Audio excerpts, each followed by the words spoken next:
Angus Woods, IFA's National Livestock Committee Chairman.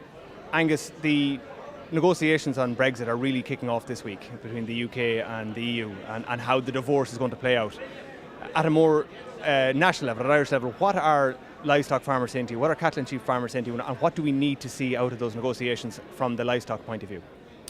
Yeah, well, I suppose first and foremost, the livestock industry, beef industry, has been affected by Brexit for long before this now. Since the vote happened in June, up until the end of 2016, we estimate there was 150 million lost in the value of beef sales to the UK.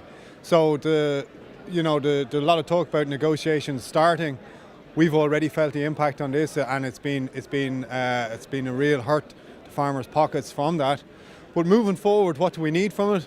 First of all, we need a much higher level of clarity on how the process is going to actually take place. We need, from a beef farmer's point of view, we need to be certain that we will retain free access to the UK market. The UK market has been, and we intend to make sure it continues to be our main market for our beef. We're putting over 50% of our beef into the UK, and I guess while there's a lot of talk at the moment about new markets and China and various other things, while it's very good to be discussing those new markets and whatever, the reality is it's impossible to foresee that those new markets could replace 50% of what we produce in a short period of time.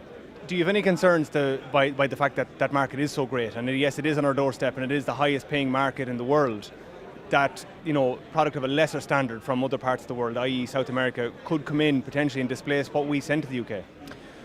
That's clearly one of the issues that we would have. I mean, whatever deal is negotiated in the end between the UK and the European Union needs to have some clarity in that.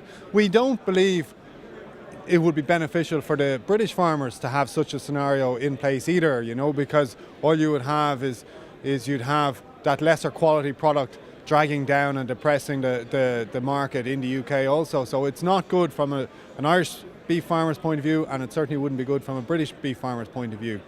And finally, your counterparts in across Europe, other beef farmers, other beef organisations, other farmer organisations, what type of conversations do you have with them with regards to Brexit? All the farm organisations across Europe understand quite clearly the damage that a hard Brexit can do, not just to the Irish beef industry, but to the European beef industry, because we would end up in a scenario where approximately 270,000 tonnes of Irish beef would more than likely be displaced across the European beef market.